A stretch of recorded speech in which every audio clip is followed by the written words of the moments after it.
Christine's hand trembled as she reached for the black leather handbag that never left her side, and in that gesture, Ryan felt the weight of all the months of strangeness that had accumulated between them like dust on abandoned furniture. He was standing in the living room of the Indianapolis house he had bought with the sweat of 8 years building Apex Logistics from the ground up.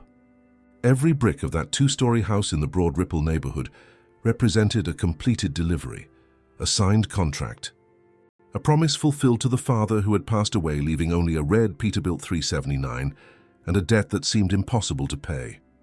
But Ryan had turned that lone truck into a fleet of 15 vehicles that crisscrossed the highways of Indiana, Ohio, and Illinois, carrying hope packed in cardboard boxes. Now, however, something was deeply wrong inside this house that was supposed to be a refuge. "Are you recording me again?" he said, not with accusation in his voice, but with the heavy certainty of someone who finally sees the truth after months of pretending not to.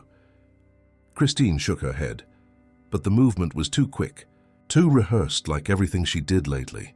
"I'm not recording anything, Ryan, you're getting paranoid." But her fingers were already inside the bag, touching something he couldn't see. They had married 7 years earlier, when she was working as a paralegal in a law firm downtown on Monument Circle. She was brilliant and ambitious, talking about taking the bar exam, maybe becoming a judge, building a career that mattered. Ryan had supported that dream, paying for her law degree at Indiana University, studying with her when she needed it for the bar exam, celebrating when she finally passed. But something had changed in recent months. Christine no longer talked about a legal career. She spent her days browsing real estate websites, talking to lawyers she claimed were professional contacts, asking about business valuations and asset protection strategies.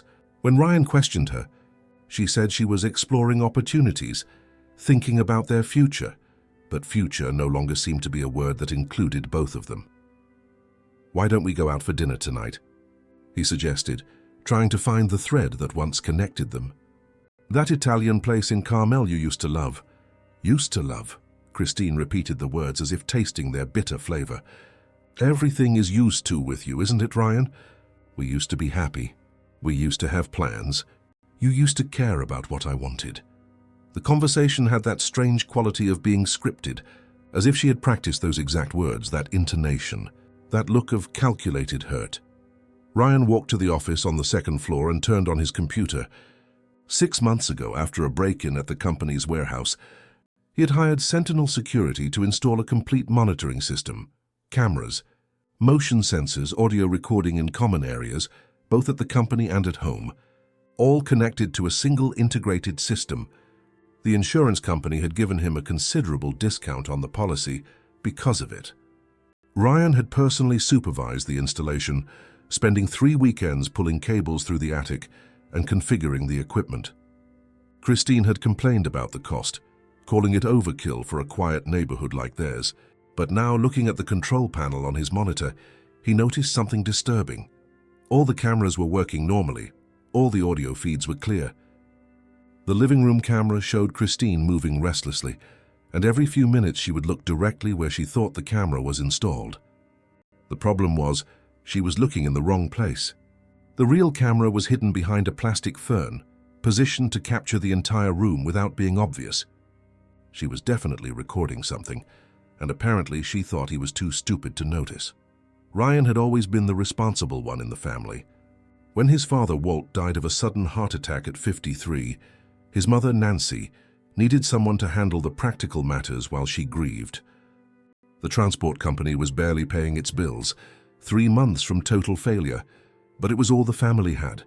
Ryan worked 16-hour days for 2 years, learning routes, building relationships, fighting to keep contracts that bigger companies wanted to steal.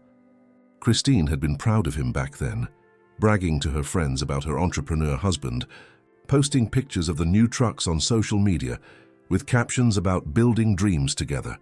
They talked about having kids, maybe buying some land near Plainfield where they could raise them away from the city bustle. Those conversations stopped around the time the company really took off. Success changed something between them. It wasn't the money itself, but what it represented. Christine started mentioning other couples who did things differently. Wives who were more involved in business decisions. Wives who had their names on everything. Why isn't my name on the company accounts? She had asked one night about 3 months ago. Because you're not on the business registration, Ryan explained. Dad left everything to me. The lawyer said it was cleaner that way for tax purposes. So I'm just your wife, not your partner. You're my partner in everything that matters. But that answer was no longer enough. She started asking about life insurance policies, retirement accounts, the value of the house. She said she wanted to better understand their financial picture. It made sense at the time. Couples should talk about money. Then came the consultations with lawyers she called informational meetings. The way she would disappear for hours on Saturdays, claiming she was shopping or visiting her sister, Kelly. But Kelly had called one night looking for her, saying they hadn't spoken in weeks. The arguments became more frequent, usually over small things that escalated into bigger ones. Ryan would suggest a trip. She would accuse him of trying to control her schedule. He would ask about her day. She would say he was interrogating her. Every disagreement seemed to be documented somehow. But the strangest part was how she sometimes repeated herself. Same phrases, same emotions, as if she were doing multiple takes of the same performance. Ryan would respond differently each time, trying to understand what she wanted to hear, but nothing seemed to satisfy her. Kelly mentioned at a family barbecue that Christine had been asking about Ryan's relationship with his father, specifically about how Walt treated Nancy during arguments. Ryan's father had never raised his voice at anyone, barely speaking above a whisper his whole life. But Christine seemed interested in painting a different picture. Your family has anger issues, she said after they got home that night. Based on what? I see it in you sometimes. The way you clench your jaw when you're frustrated. Ryan touched his jaw, not realizing he had been doing it. The truth hit him on a Tuesday morning in September. He was reviewing the security recordings from the previous weekend, checking times for an insurance claim on a damaged truck. Standard procedure, just documenting when each vehicle left the yard.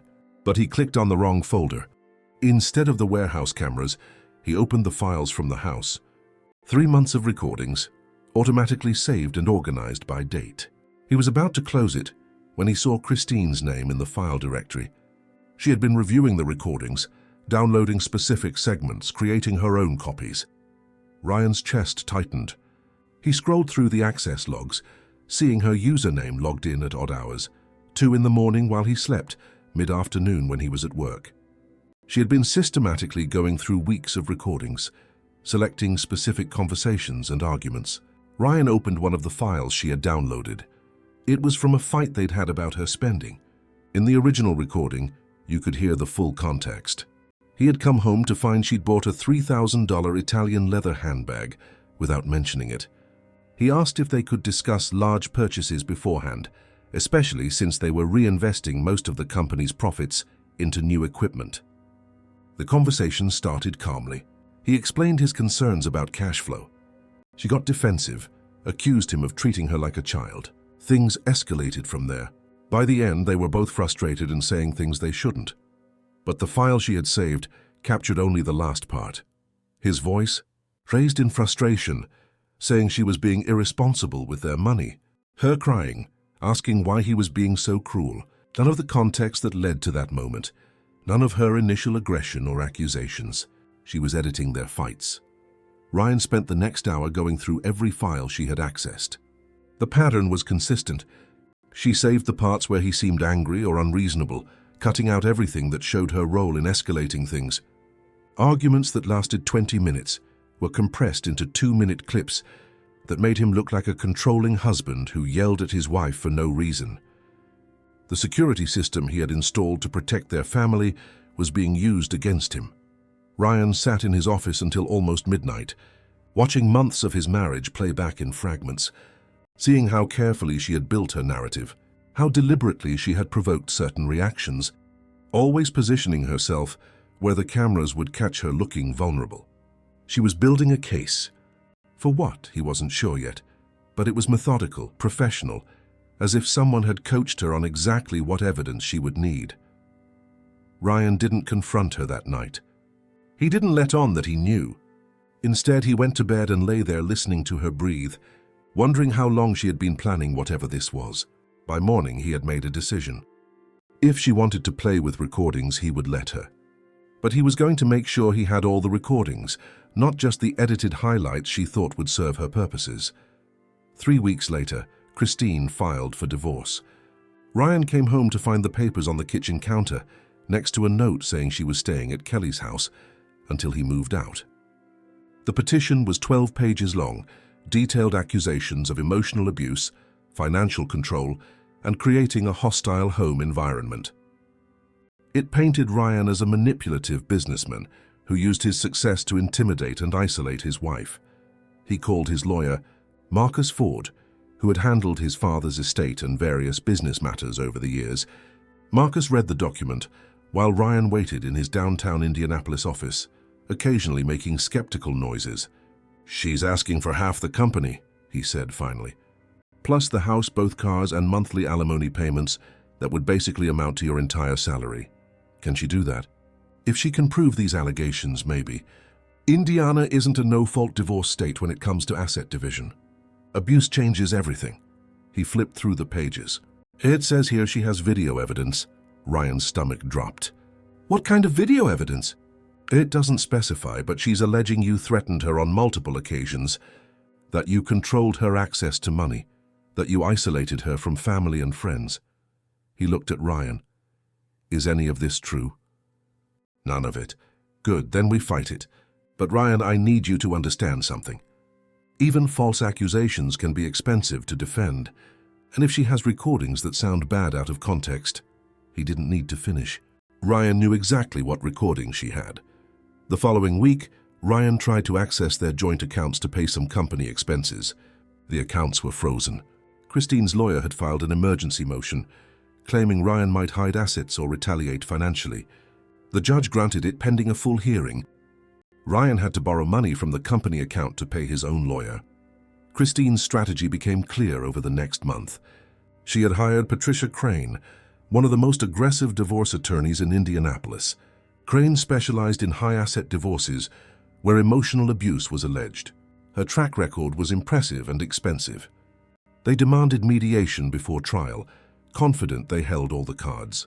The session was scheduled for a Friday afternoon at Crane's office on Meridian Street. Christine sat across the table, wearing makeup that emphasized the shadows under her eyes. As if she hadn't been sleeping, she avoided eye contact, playing the part of the traumatized wife perfectly. Crane spread documents across the conference table like she was dealing cards. "My client has documented a pattern of escalating abuse over the past year," she announced. "So we have recordings that clearly show Mr. Oliveira using intimidation tactics and verbal threats to control my client's behavior." "We'd like to review these recordings," Ford said. "In due time. First, let's discuss a fair settlement that acknowledges the trauma my client has endured." Their offer was everything. The company, the house, Ryan's father's Rolex that Christine had always said was too flashy. So even Cooper the Labrador, who had never shown any preference for her. In exchange, Ryan could walk away without a lengthy trial that would expose private family matters in public court. "This isn't a settlement," Ford said. "This is extortion," Crane smiled. "This is justice for a woman who has been silenced for too long." Mediation failed. The trial was set for 6 weeks later. During that time, Christine played her part perfectly. She started therapy for trauma recovery, got a restraining order that forced Ryan to move into a hotel, and posted carefully worded updates on social media about finding her voice and breaking free from toxic relationships. Meanwhile, Ryan spent every night in his hotel room going through the security footage with a notepad and a timer, documenting every conversation she had recorded, noting what she had included and what she had edited out, building his own timeline of their marriage's collapse. The evidence was overwhelming, but he needed to present it right. One chance to show the judge what really happened. One opportunity to prove that the victim in this story wasn't who everyone thought she was. 2 days before the trial, Ford called with bad news. "They've submitted additional evidence. A video recording of you threatening to make her pay if she ever left." Ryan closed his eyes. He remembered that argument. They were fighting about her sister's wedding, where Christine had told everyone he was too busy with work to attend. He'd gotten frustrated, said some things he regretted, but threatening her wasn't one of them. "I need to see it," he said. They met at Ford's office that night. The lawyer opened the video file on his laptop. There was Ryan in their living room, pointing at Christine and saying, "If you walk out that door, you will pay for it. I promise you, it looked terrible. It sounded worse." His face was red with anger, his voice raised and aggressive. Christine was cowering against the wall, tears streaming down her face, looking genuinely terrified. But Ryan remembered what happened next. After he said those words, he immediately apologized. He explained he meant she would regret missing her sister's wedding, not that he would retaliate in any way. They had talked it out, eventually ending up laughing about how they both overreacted because of wedding stress. "Where's the rest of it?" Ryan asked. Ford paused the video. "This is what they submitted. About 90 seconds of footage. The argument lasted 20 minutes. She cut out everything that came after. Can you prove that?" It was then that Ryan realized Christine had made a crucial mistake. She had become so focused on creating incriminating clips that she forgot something important. He had access to the original files, not just the copies she had downloaded and edited, but the raw recordings from the security system's main server. "She doesn't know I kept backup files," Ryan said. "Everything is automatically stored on an off-site server for insurance purposes. She's been working with the local recordings, but the full versions are still archived." Ford leaned forward. "Full versions of what?" "Every conversation she recorded. Every argument she edited. The complete context she's been cutting out to make me look abusive." Ryan spent the next day retrieving files from the backup server. What he found was better than he expected. Not only did he have the complete recordings of every argument, but the system had also captured footage of Christine preparing for these confrontations. He saw her practicing different emotional reactions in front of the bathroom mirror. He saw her reviewing previous recordings and taking notes on which phrases provoked the strongest responses from him. There was even footage of her on the phone with someone, likely Crane, discussing which clips would be most effective in court. But the most damning piece of evidence was a conversation Ryan had completely forgotten about. 3 months ago, when Christine thought he was at work, she'd had a friend over. They discussed her divorce strategy in detail, including the plan to make him look unstable and get everything he thinks he deserves. "The key is to get him angry on camera," she had told her friend. "Make him say things that sound like threats. Judges love that stuff, especially when it's a successful businessman against a scared wife." The friend asked if she felt bad about lying. "It's not lying if he really is controlling," Christine had responded. "I'm just helping the truth come out in a way people will understand." The conversation lasted 40 minutes. She outlined the entire plan, from the initial recordings to the final performance in court. She even discussed how much she expected to get in the settlement and what she would do with the money afterward. Ryan had it all on tape. Her conspiracy, her manipulation, her deliberate fraud. The only question now was how to present it without looking like he had been spying on his wife. Ford had an answer for that too. She opened this door when she submitted edited recordings. "We're just providing the full context that proves these recordings were deliberately falsified." The trial began on a Thursday morning in October at the federal courthouse. Judge Anna Clark Fisher was presiding. She had a reputation for being fair, but having little patience for games or manipulation. Crane presented Christine's case first, painting a picture of escalating abuse supported by carefully selected video clips that made Ryan look like a monster. Each recording was damning out of context. Ryan yelling about money, slamming a door during an argument, telling Christine she was being irrational and selfish. Christine took the stand, wearing a conservative dress and minimal makeup, playing the part of the recovering victim. She spoke softly about feeling trapped in a marriage with someone who controlled every aspect of her life. She described living in fear, never knowing when he might explode over some minor issue. "He installed those cameras everywhere," she testified. "He said it was for security, but it felt like surveillance, like he was watching my every move." Crane played the threat video again. "Can you tell the court how you felt when your husband said those words to you?"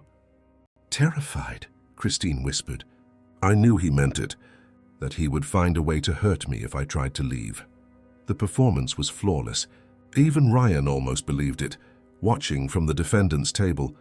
She had practiced this testimony for months, perfecting every gesture and inflection. But then it was their turn.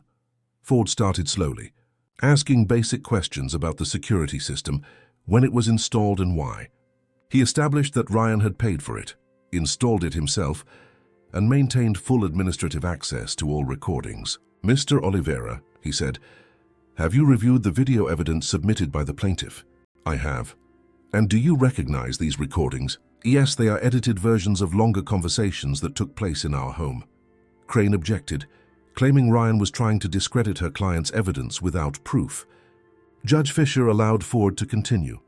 "Your Honor," Ford said, "we would like to present the full unedited versions of these same recordings, all of which were automatically archived by the security system's backup server." That's when Christine's composure cracked for the first time. She shot a panicked look at Crane. They had prepared for Ryan to deny the accusations, maybe claim the recordings were taken out of context. They had not prepared for him to have the complete conversations. Ford played the first full recording, the threat exchange about her sister's wedding, but this time including his immediate apology and their reconciliation afterward. The full context made it clear he was talking about her missing a family event, not threatening retaliation. "As you can see," Ford explained, "the defendant's words were taken from a longer conversation where he clarified his meaning and apologized for his tone." The plaintiff's version deliberately removes this context. They went through every recording methodically, every edited clip followed by the full conversation, every accusation of abuse followed by evidence of manipulation and provocation. But the real bombshell came when Ford played the conversation between Christine and her friend, her own voice discussing the strategy to make him look unstable and get everything he thinks he deserves. The courtroom fell into absolute silence. Judge Fisher asked to review the recording herself, listening to the entire 40-minute conversation where Christine laid out the plan to frame him for abuse he never committed. Crane tried to object, claiming the recording was inadmissible because it was made without her client's knowledge. But Ford was ready for that too. "Your Honor, the plaintiff has spent this entire trial presenting recordings that were made without my client's knowledge. She cannot claim that evidence obtained through secret recordings is valid when it supports her case, but invalid when it contradicts her story." Judge Fisher agreed. The recording stood. "Your Honor," Ryan said, standing after Ford finished his presentation, "I'd like to add something." Judge Fisher nodded, the court still processing what they had heard. Christine sat frozen at the plaintiff's table, her carefully constructed victim persona crumbling as the full extent of her deception became clear. "My wife came into this courtroom with edited videos, fake tears, and a story designed to destroy my reputation and steal everything I've worked for. She thought I was too stupid to realize what she was doing." Ryan pulled out a folder containing printed screenshots of the security system's logs. "These documents show every time she accessed our security footage over the last 6 months. Every file she downloaded, every conversation she edited. This was not a desperate woman documenting abuse. This was a calculated fraud." Christine finally looked at him, and for the first time in months Ryan saw the real her. Not the victim act, not the scared wife performance, just pure rage that her plan had failed. "She forgot one important detail when she planned this whole scheme," Ryan continued. "I'm the one who installed those cameras. I'm the one who set up the backup systems. I'm the one who maintained full administrative access to every file she thought she was stealing." Judge Fisher reviewed the access logs, comparing them to the dates of the arguments in question. The pattern was undeniable. Christine had systematically gathered evidence, edited it to remove context, and built a false narrative of abuse. Furthermore, Ryan said, the recording of her discussing this strategy with her friend proves this was premeditated fraud. She didn't document abuse. She manufactured it. Crane tried one last objection, but Judge Fisher had heard enough. "Counselor, your client has presented deliberately falsified evidence to this court. That is perjury and contempt. I am dismissing this petition immediately." The gavel came down with a sharp crack that echoed through the silent courtroom. The fallout was swift and brutal.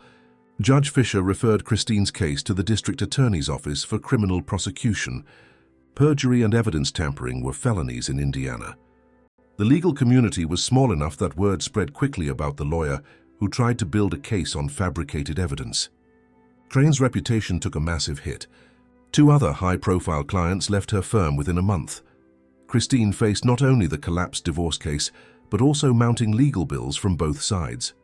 Judge Fisher ordered her to pay Ryan's attorney's fees as punishment for the fraudulent lawsuit. The frozen accounts were released back to him within a week.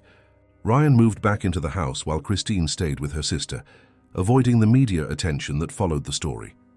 A local reporter had been in the courtroom and wrote a detailed article about the case that was picked up by several legal publications. Christine's sister, Kelly, called to apologize. She had suspected something was wrong when Christine kept asking leading questions about Ryan's behavior, but had assumed it was normal marital stress. The elaborate deception had shocked everyone who knew them. Cooper was happy to see Ryan back home. He'd never been confused about where his loyalty belonged. Ryan sold the house 3 months later and bought a smaller place outside Indianapolis near Greenwood, closer to the warehouse. He kept the security system, though. Old habits die hard, and the trial had taught him the value of complete documentation. Not paranoia, just preparation. Christine eventually pleaded guilty to reduced charges to avoid jail time. She received probation, community service, and a permanent criminal record that would follow her for the rest of her life. Her dream of becoming a judge died with the felony conviction.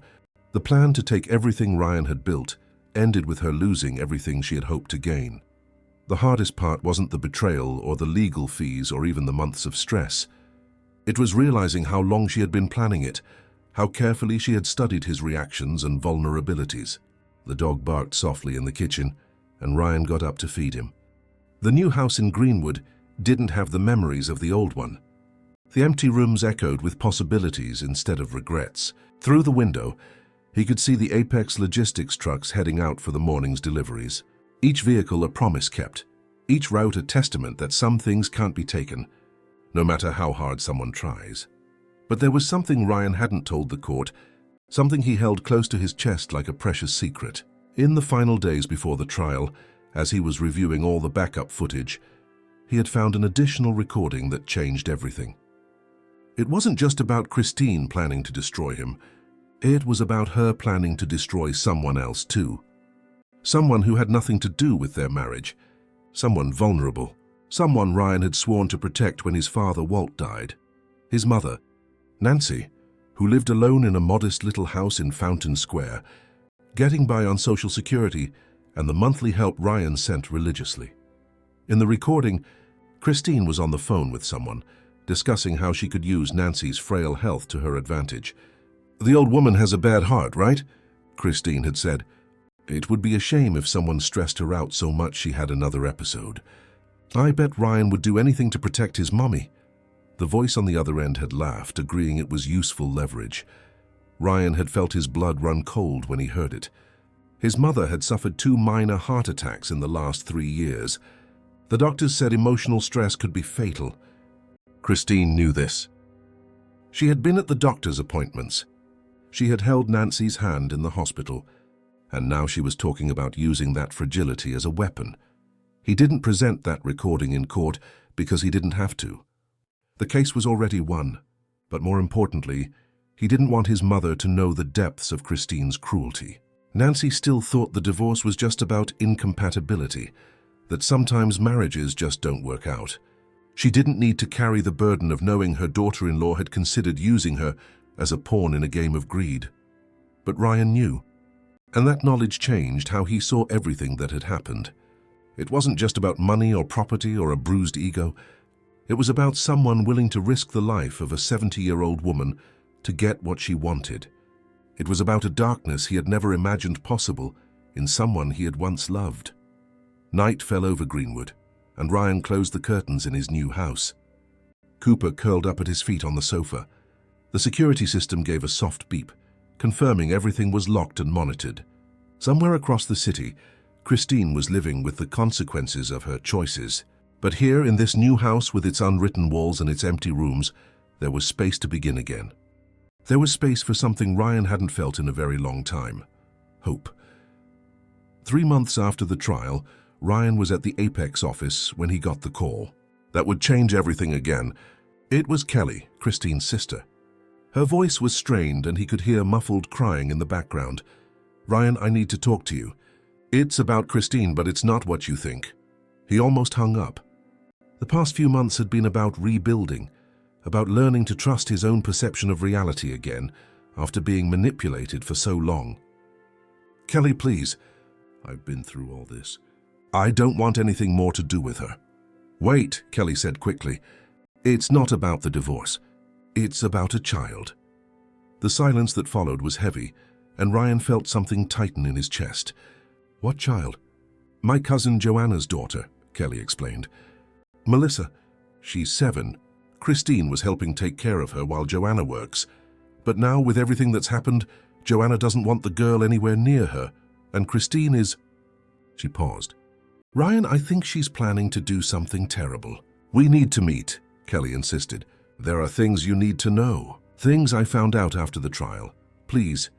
They met at a coffee shop in the fashion mall at Keystone, far enough from places where they might be recognized.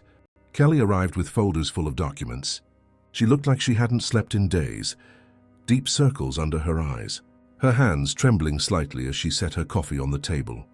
"I found these at the house," she said, pushing a folder toward Ryan. "Christine was keeping them in the garage. I thought it was just papers from the divorce, but when I started sorting through them to throw them out, I saw." Ryan opened the folder. Inside were printouts of emails, text messages, documents that looked like adoption forms, and records for a bank account in the name of Melissa Santos. The little girl had an account with nearly $50,000 deposited over the past 2 years. Kelly pointed to one of the documents. "Joanna, my cousin, didn't know about this account. She's a single mom, works as a nurse at Eskenazi Hospital. She can barely make rent." Christine offered to help with Melissa, said it was to bring the family closer. "But look at this."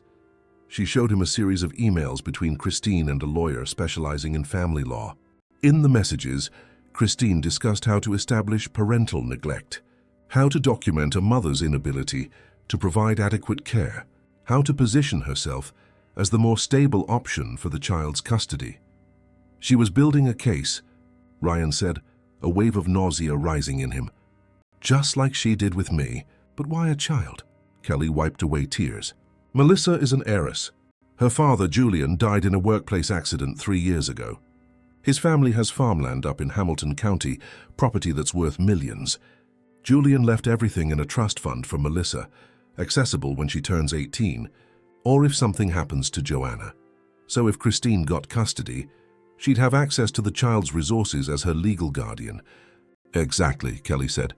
"And there's more. Joanna is sick. She has lupus. Some days she can barely get out of bed. Christine knows this.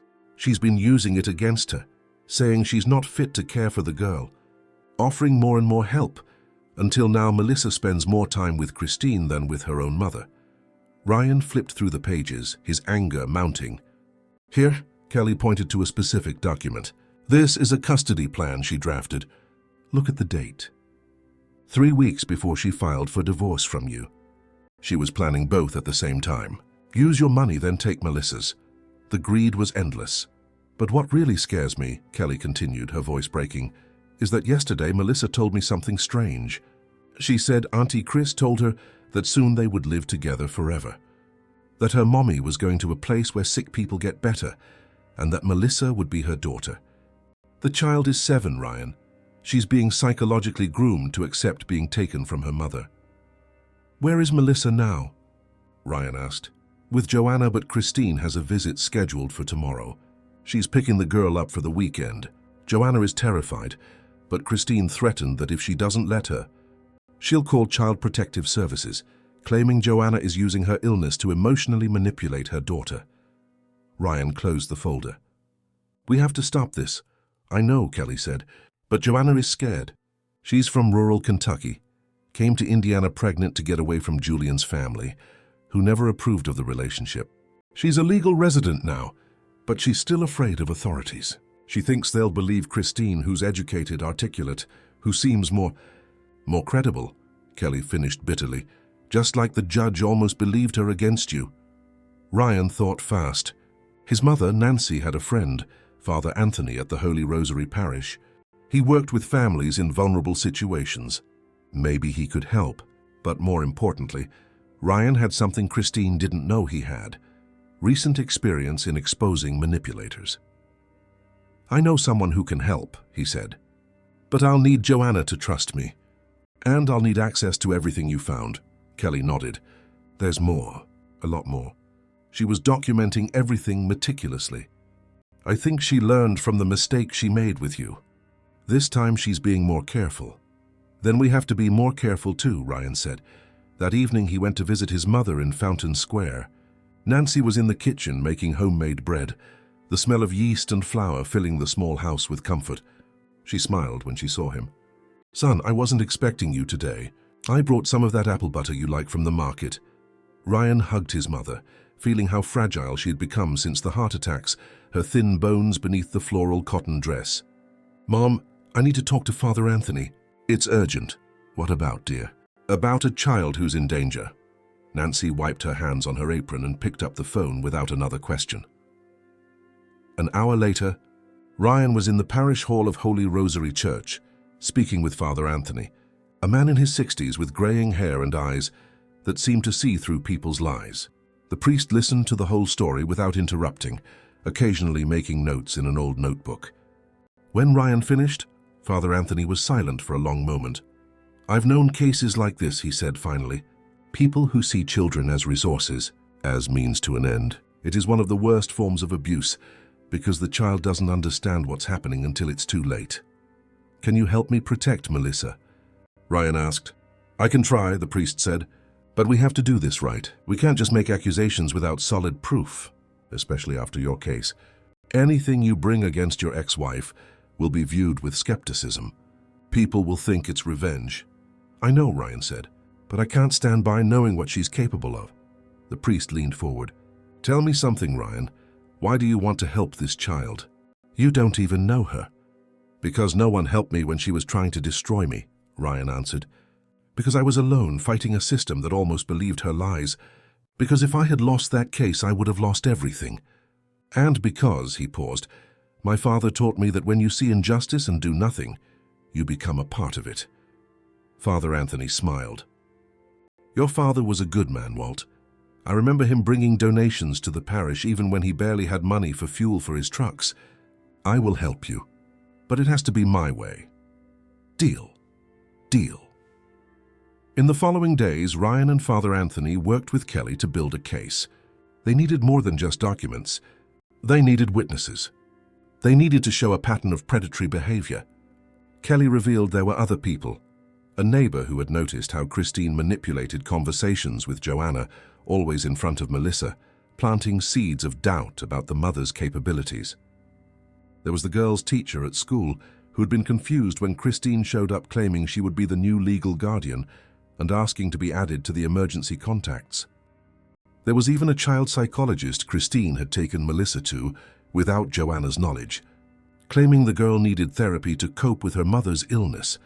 Every piece of the puzzle revealed a systematic campaign of parental alienation. But time was running out. Christine was scheduled to pick up Melissa on Friday. Today was Wednesday. They had less than 48 hours to build a case strong enough to get a protective order. Ryan barely slept that night, lying awake thinking about Melissa, a 7-year-old girl who hadn't chosen any of this, who just wanted her mom and didn't understand why the adults around her were making everything so complicated. On Thursday morning, Father Anthony arranged a meeting with Joanna. She arrived at the parish hall looking too thin, her pale skin showing the effects of the lupus. But her eyes were steady as she looked at Ryan. "Kelly told me about you," she said, a faint southern twang still noticeable in her voice. "Told me how you fought her and won.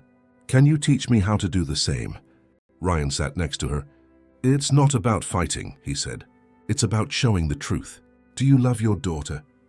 "Yes, she's all I have. All that's left of Julian. Then we'll make people see that. We'll show them that you are exactly what Melissa needs, no matter what Christine says." "But they'll see my illness," Joanna said. "They'll see there are days I can barely get out of bed. They'll think she's right that I can't take care of my daughter. They'll see a mother who fights every single day," Father Anthony interjected. "They'll see someone who doesn't give up. no matter how hard it gets. That isn't weakness, Joanna. That is the kind of strength worth protecting. They spent the next few hours documenting everything. Joanna brought medical records showing she was following proper treatment. Letters from Melissa's teacher, praising her involvement in her daughter's education. Photos of birthdays, small celebrations, moments of joy that proved, despite the difficulties, she was present in the girl's life. Kelly brought all the evidence she had found at Christine's house, the emails with lawyers, the custody plans, the documents about Melissa's inheritance. Ryan contributed his own experience, explaining how Christine operated, how she built narratives, how she used the system to her advantage. Together they assembled a dossier that painted a clear picture of psychological abuse and financial manipulation. But they still needed one thing: someone with legal authority to present the case. Father Anthony had the answer. "I know a prosecutor," he said. "Fernanda Ramos. She works in the Child Services Division. She's tough but fair. If we can show her what's happening, she can get an emergency protective order." "How much time do we have?" Ryan asked. "Her first hearing is tomorrow morning at 9, Father Anthony replied. "I've already left her an urgent message. She'll see us." That night, Ryan returned to his house in Greenwood but couldn't rest. He sat in the dark living room, Cooper by his side, going over every document, every piece of evidence, looking for holes in their story, looking for where Christine could attack. He had learned the hard way that professional manipulators always have a plan B, always have a twist in reserve. He couldn't underestimate Christine again. On Friday morning, they gathered at the Juvenile Justice Center. Prosecutor Fernanda Ramos was a woman in her 40s, with a rigid posture and a severe expression. She listened to their presentation for 40 minutes without interruption, reviewing each document with meticulous attention. When they finished, she was silent for a moment that seemed to last an eternity. "Do you understand the gravity of what you're alleging?" she said finally. "You are accusing a woman of planning to legally kidnap a child to gain access to her inheritance." "We understand," Father Anthony said. "And we have solid evidence." The prosecutor looked at Joanna. "Ma'am, are you aware that if I issue a protective order, your daughter's former relationship with the respondent will end? That Melissa may not understand initially. That there may be confusion and pain?" "I know," Joanna said, her voice firm. "But pain now is better than losing my daughter forever." "And you," the prosecutor turned to Ryan, "what is your interest in this case? You have no blood relation to the child, no legal obligation. You just came out of a traumatic proceeding with the same person we're accusing. Why get involved?" "Because," Ryan started, then stopped, trying to find the right words. "Because when you survive something terrible, you have two choices. You can build walls so high that nothing ever hurts you again, or you can use what you learned to make sure other people don't go through the same thing." "I chose the second option." Fernanda Ramos nodded slowly.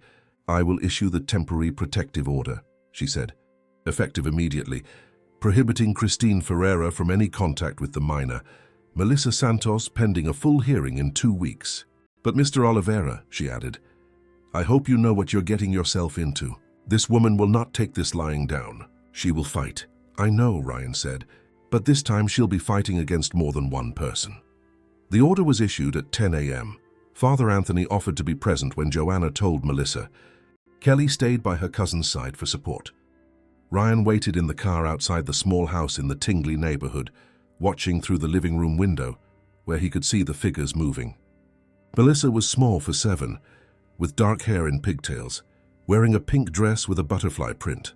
When Joanna knelt in front of her and began to explain, Ryan saw the little girl's face move through confusion, then sadness, then finally understanding as she threw herself into her mother's arms. But the war was just beginning. 2 hours later, Ryan received a call from Christine. Her voice was pure ice. "Oh," she spat. "You just can't leave me alone, can you? It wasn't enough to destroy me in court. Now you want to take the only good thing I have left." "You were using a child," Ryan said calmly, "planning to take her from her mother to get access to her money. I'm not going to let that happen. You have no proof of anything. It's your word against mine again.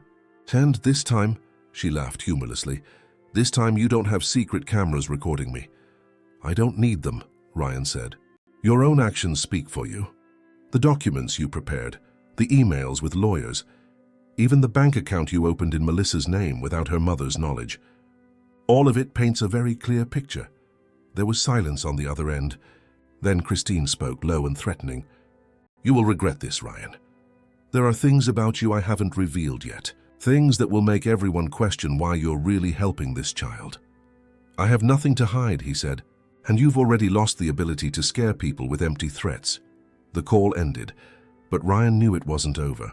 Christine was like a cornered animal now, desperate and dangerous. What she would do next was unpredictable, but he was sure of one thing. She wouldn't go down without causing as much damage as possible first. Christine's attack came 3 days later. Ryan was at the Apex warehouse supervising the loading of an urgent shipment to Louisville when Kelly called. Her voice panicked. Ryan, she made an anonymous report to Child Protective Services. She's claiming Joanna is neglecting Melissa. That she leaves the girl home alone when she has lupus flare-ups, that she doesn't have money for proper food. There's more, Kelly continued.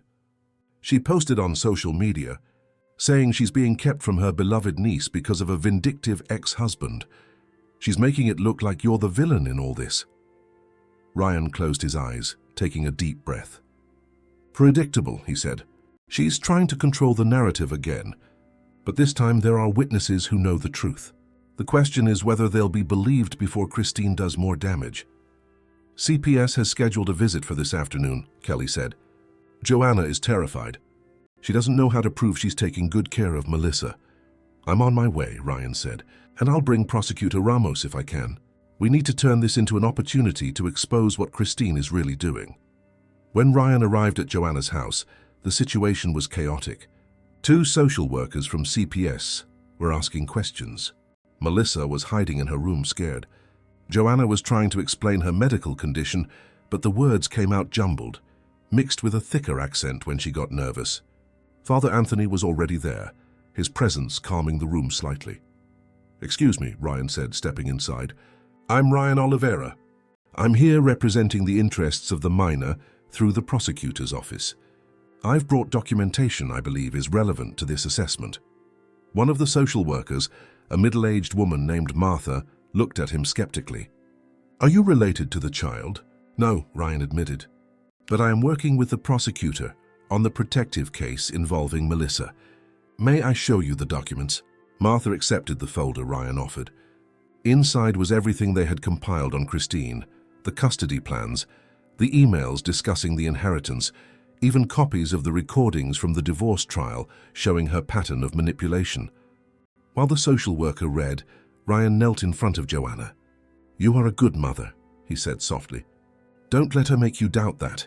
Joanna wiped away tears. I don't know if I'm good enough. There are days I can barely get up. How can I take care of Melissa when I can't even take care of myself? Because love doesn't require physical strength, Father Anthony interjected. Love requires presence, consistency, choosing your daughter every single day, no matter how hard it is. You do that, Joanna. Every day you do that. Martha finished reading and exchanged a look with her colleague. We need to speak with the child, she said. Alone. Melissa came out of her room slowly, clutching a worn teddy bear, her eyes wide and scared. Ryan's heart ached seeing how small and vulnerable she looked.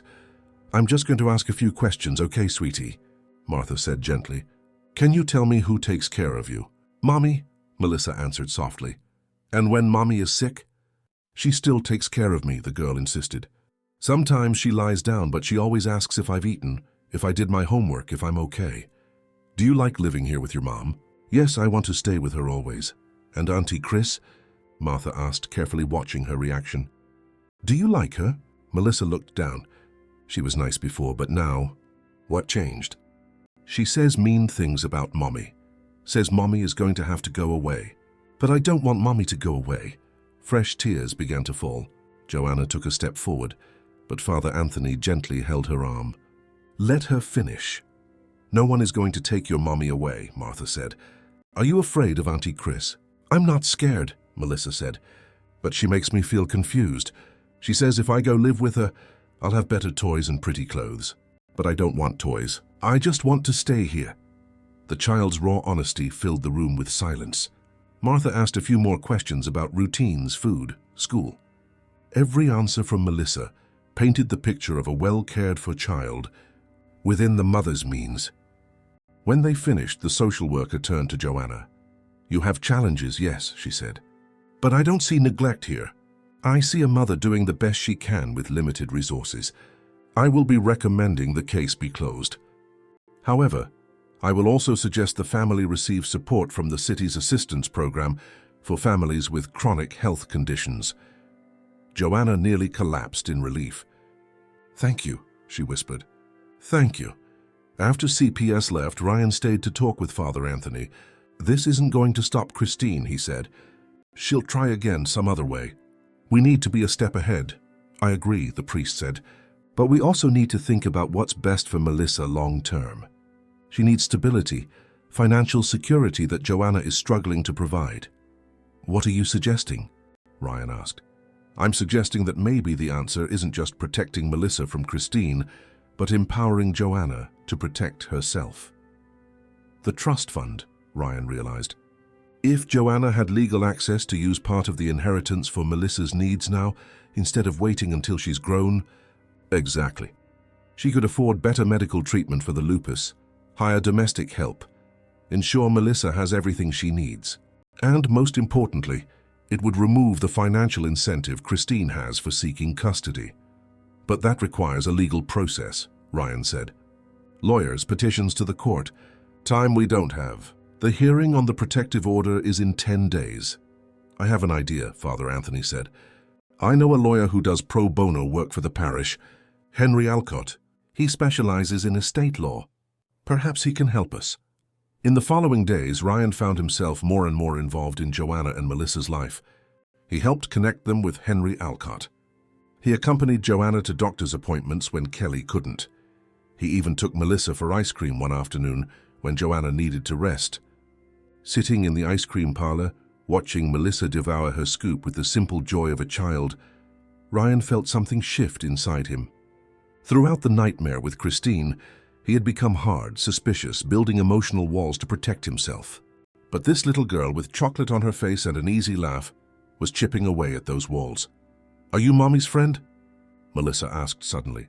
"I am," Ryan replied. "And your friend too, if you want. Why do you help us? We're not your family." Ryan thought carefully about how to answer. "Someone once tried to hurt me," he said, "and it was very hard. I don't want that to happen to you and your mom." "You're nice," Melissa said simply. "Auntie Chris said you were mean. But I think she was lying about everything." Children sometimes see things more clearly than adults, Ryan thought. They don't have the layers of rationalization and denial that grown-ups build. When they got back to the house, Joanna was in the kitchen making cornbread, the smell filling the small apartment. "You didn't have to do that," she said to Ryan. "You've already done so much for us." "I wanted to," Ryan answered honestly. "It's been a long time since I felt useful in a way that really matters." Joanna studied him for a moment. "Christine hurt you badly, didn't she?" "She tried," he admitted. "She almost succeeded. But I found out that sometimes the people who try to destroy us end up showing us how strong we are." "I hope I feel that way someday," Joanna said. "Right now I just feel tired." "You will," Ryan promised. "When this is all over, you'll look at Melissa and realize you fought against impossible odds and won. That's a kind of strength that doesn't fade." The hearing for the protective order arrived too quickly. Ryan was nervous for the first time since his own trial. It wasn't about him now. It was about Melissa, about ensuring she had a chance to grow up with the mother who loved her, instead of being used as an object by someone driven by greed.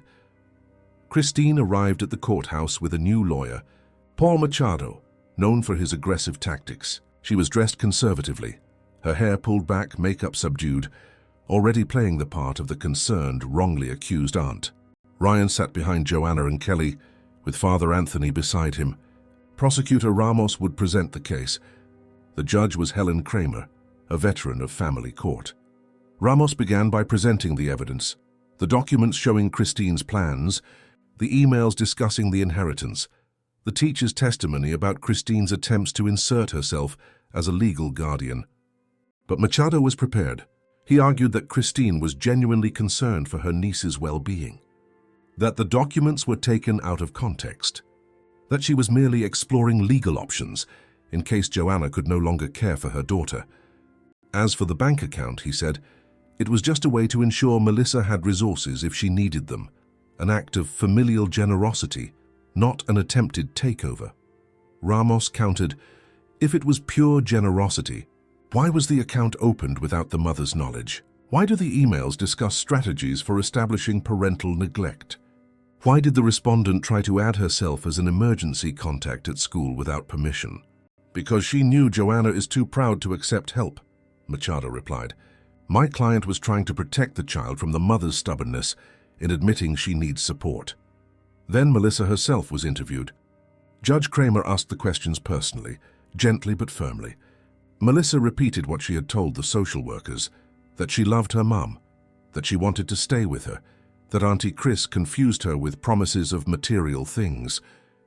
But the decisive moment came when the judge asked, if you could choose anything in the world, what would it be?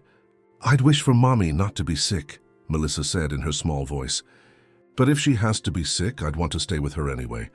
Because when I wake up at night and I'm scared, she always hears me even if she's tired. She always comes. She always says she loves me. Nobody else does that. The simplicity of the statement, its pure truth, silenced the court. Christine tried to argue that this proved exactly why Joanna shouldn't have sole responsibility, that the child was learning to accept less than she deserved. But Judge Kramer had heard enough. Based on the evidence presented, she said, it is clear the respondent had a financial motive for seeking custody. More importantly, the child herself has expressed a clear and consistent desire to remain with her biological mother. I am making the protective order permanent. Christine Ferreira is forbidden from any contact with the minor, Melissa Santos. Furthermore, I am ordering a full investigation into the bank account opened in the minor's name to determine if there has been misappropriation of trust fund resources. Christine shot to her feet. This is an injustice, she screamed. You're letting a child suffer because of accusations from a man with a vendetta. Sit down, the judge ordered, or you will be removed from this courtroom. Your ex-husband is not a party to this proceeding. The evidence speaks for itself. You used a vulnerable child to attempt to secure a financial gain. That ends now. After it was over, Joanna collapsed in tears in Kelly's arms. Melissa hugged her around the legs, confused as to why her mother was crying, but knowing instinctively she needed comfort. Ryan watched the scene, feeling something he hadn't felt in a long time. It wasn't victory, exactly. It was more like relief mixed with purpose. He had used the worst moment of his life to prevent someone else from going through the same thing. He had turned pain into protection. Father Anthony put a hand on his shoulder. You did a good thing today, Ryan. You saved more than one family. You saved yourself too. How so? Ryan asked. Revenge would have kept you chained to the past, the priest said. But this, he nodded toward Joanna and Melissa, this sets you free. It shows you that you are more than what she tried to make of you. In the weeks that followed, things slowly settled. Henry Alcott got a petition approved allowing Joanna to access part of Melissa's trust fund for upbringing costs. She was able to afford an experimental treatment for her lupus that significantly improved her quality of life. She hired a part-time nanny to help on her bad days. She enrolled Melissa in the ballet classes the girl had always wanted. The investigation into the bank account revealed that Christine had siphoned nearly $30,000 from the trust fund over 2 years. She faced new criminal charges, this time for felony theft from a minor. The rap sheet grew, the doors closed.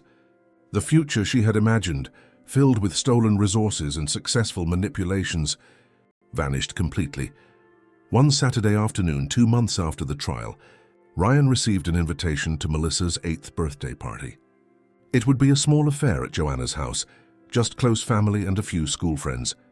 He almost didn't go. He was still unaccustomed to being part of other people's family celebrations. But something pulled him there, maybe curiosity, maybe the need to see one story have a happy ending even if it wasn't his. When he arrived, the house was decorated with pink balloons. Melissa wore a princess dress running between the guests.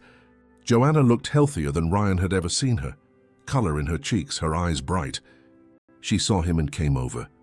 Brought this for Melissa, Ryan said, handing her a wrapped gift. Joanna smiled. You didn't have to. You've already done so much. I wanted to, he insisted. Melissa opened the present in front of everyone. It was a large book of fairy tales, each page illustrated with strong princesses who saved themselves.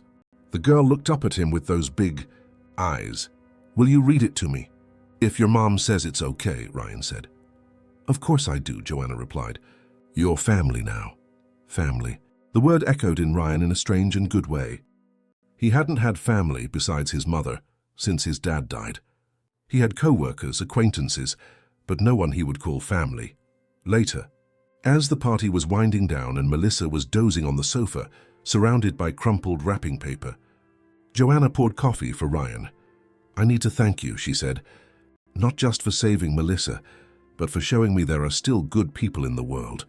After everything I went through with Julian and his family, after fighting alone for so long, I was starting to think kindness was a weakness. It's not, Ryan said. Kindness is the hardest thing there is. It's easier to shut down, build walls, never trust anyone again. But then you lose the ability to really live. I almost learned that too late. Joanna took his hand. Do you have someone? I mean family of your own? I have my mom, Ryan said. She lives alone in Fountain Square. I should visit her more. You should bring her here sometime, Joanna suggested. Melissa would love to meet her. It would be good to have more people around who care. I will, Ryan promised, and it was a promise he kept. Over the following months, Nancy became a regular presence in Joanna and Melissa's life. The girl called her Grandma Nancy, and the older woman blossomed with the attention. She had a purpose again, someone to teach her traditional Midwestern recipes to, someone to tell stories about the old days. For Ryan, watching his mother interact with Melissa was a healing he didn't know he needed. Seeing two generations connect through simple kindness and genuine care restored something in him that Christine had nearly destroyed: faith in basic human goodness. Apex Logistics continued to grow. Ryan hired more drivers, expanded routes. But now he also made time for the things that really mattered: homemade dinners with Joanna, Kelly, and Melissa, volunteering at the parish with Father Anthony, simple afternoons throwing a ball for Cooper in the yard, while Melissa laughed and Nancy watched from the porch. A year after the trial, Ryan was in his office when he got a notification that Christine had been sentenced. 3 years in prison for theft and fraud, on top of the criminal record from the divorce case. She would serve her time and come out with nothing. No career, no reputation, none of the millions she had planned to steal. He felt no satisfaction at the news. There was no real victory in watching someone destroy their own life through greed and manipulation. There was only sadness for the waste of potential, for the choice of dark paths when so many bright ones existed. That night, he went to visit Joanna. She was in the kitchen, teaching Melissa how to make bread, the little girl's hands covered in flour, laughter filling the space. When Melissa went to wash her hands, Joanna turned to Ryan. I heard about the sentence, she said. Are you okay? I am, Ryan answered honestly. It's not about her anymore. It's about this. He gestured to Melissa, coming back with clean hands. About building something good from what was bad. Joanna nodded, understanding. You know, there's something I've wanted to ask you for a while. Go ahead. Would you be Melissa's godfather? I mean, officially. We're going to have a ceremony at Father Anthony's parish. I want her to have someone besides me. Someone who promises to always be there. Ryan felt emotion tighten his throat. It would be an honor. The ceremony took place on a sunny spring Sunday at Holy Rosary Church. Melissa wore a white dress, Ryan a dark suit. Father Anthony conducted the Mass with solemnity and warmth. When the time came, Ryan spoke the Godfather's vows, promising to guide, protect, and support Melissa in all moments of her life. As he spoke, he looked around the small church. Nancy in the front pew, tears in her eyes. Kelly beside Joanna, both smiling. Drivers from Apex who had become friends over the years. People from the parish he had met through Father Anthony. It wasn't the family he had imagined when he married Christine, but it was better. It was real, built on truth and genuine care instead of appearances and manipulation. After the ceremony, there was a lunch in the parish hall. A Southern-style barbecue that Joanna prepared with the help of friends. Cornbread, mac and cheese, collard greens, flavors that told stories of resilience and survival. Melissa ran between the tables with other children. Completely free of the weight Christine had tried to place on her small shoulders. Later, As the day was ending, Ryan stood alone on the parish porch, watching the sunset over Indianapolis, the city where he was born, where he had lost his father, built a company, nearly lost it all, and finally found something worth more than money or property, purpose. Father Anthony joined him, standing in silence for a moment. "Thinking about what could have been?" the priest asked. "No," Ryan said. "Thinking about what is. About how the hardest road sometimes leads to the most meaningful places. Your father would be proud, you know. Not just of the company, but of the man you've become." "I hope so," Ryan replied. He always said success isn't measured by what you accumulate, but by what you can carry when everything else is stripped away. It took me a long time to understand what he meant. And you understand now? Now I understand it's not about the weight, but about who is worth carrying. Ryan glanced through the window where Melissa was in a group hug with Joanna and Nancy. About the people you choose to protect, even when no one would expect it of you. Driving back to Greenwood that night with Cooper in the passenger seat, Ryan passed the old house in Broad Ripple.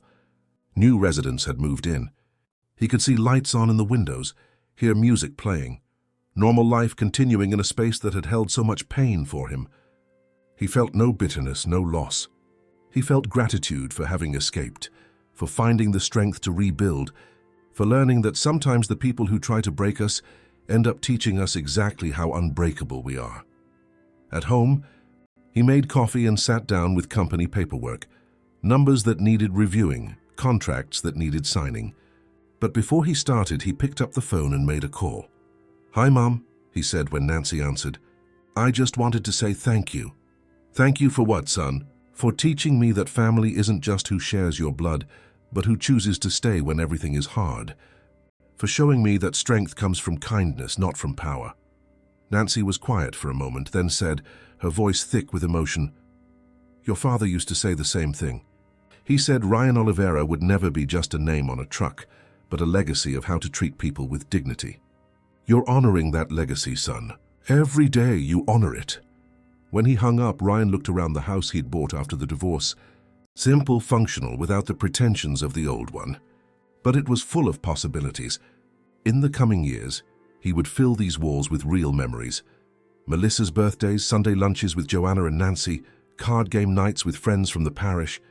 A life lived with intention and gratitude. He opened his laptop and began to write. Not for lawsuits or legal documents, but for himself. A story about a man who was almost destroyed by someone who was supposed to love him. Who fought back not with anger, but with truth. Who discovered that the greatest success comes not from winning, but from becoming someone other people can rely on when they are vulnerable. He wrote about Melissa and how a little girl taught him that protection isn't weakness. He wrote about Joanna and how she showed him that strength comes in many forms. About Father Anthony and Nancy and Kelly and everyone who chose to stay when it would have been easier to walk away. When he finished, it was early morning. Cooper was snoring at his feet. The house was silent, except for the ticking of the wall clock that had belonged to his father. Ryan saved the document with a simple title, Rebuilding. It wasn't about revenge or justice or even about Christine. It was about what comes after everything falls apart. About choosing to build something better than what existed before. About turning scars into wisdom and pain into compassion. In the years that followed, Apex Logistics became one of the largest logistics companies in Indiana. But Ryan was better known for something else, for creating a program within the company that hired single mothers and people with chronic health conditions, giving them flexible hours, full health benefits and on-site childcare. He built the kind of workplace Joanna would have needed, the kind that would have made a difference when she was struggling alone. Melissa grew up strong and confident. At 18, she went to veterinary school at Purdue University, wanting to help animals the same way people had helped her family. At her graduation, Ryan was in the audience next to Joanna, her illness having been in remission for years thanks to proper treatment. Kelly sat beside them with her own children. Nancy, at 83, was still vibrant. Father Anthony, long since retired, was there to celebrate. When Melissa walked across the stage to receive her diploma, she stopped and looked at them. She made a simple gesture of gratitude, hands over her heart. And in that moment, Ryan knew it had all been worth it. Every hard moment, every fight, every choice to stay when it would have been easier to leave. Because it wasn't about one person saving another. It was about people choosing to lift each other up, about building family through commitment instead of obligation, about proving that real love isn't about perfection, but about constant presence through imperfection. And when Ryan's life finally came to an end many years later, surrounded by generations he had helped lift up, the last thing he thought about wasn't what he had lost, but what he had gained. Not wealth or property, but something infinitely more valuable. The certainty that he had lived with purpose, that he had turned his own pain into protection for others, that he had honored his father's legacy not just by continuing the business, but by continuing the commitment to treat every person with dignity. Melissa held his hand in those final moments, now a successful veterinarian married, with children of her own who called Ryan Grandpa. "Thank you," she whispered. "For everything, for choosing to stay when you didn't have to, for showing me that family is something we build, not just something we inherit." He smiled. "Thank you for letting me be a part of your story." She replied, "You're the one who made my story worth telling." And those were the words he carried with him. The proof that in the end, it doesn't matter what they try to take from you. What really matters is what you choose to give, freely, generously, expecting nothing in return but the satisfaction of knowing you made a difference. That you turned darkness into light. That you proved kindness isn't naivety, but the bravest form of strength there is. End of story. So now that you know this story of courage, redemption, and family built through true love, don't forget to subscribe to the channel, leave your like, and share in the comments which part touched your heart the most. Because stories like these only have power when they are shared, when they remind us that no matter how dark the path seems, there is always the possibility to start over, always a chance to turn pain into purpose, and it is always worth choosing love over fear.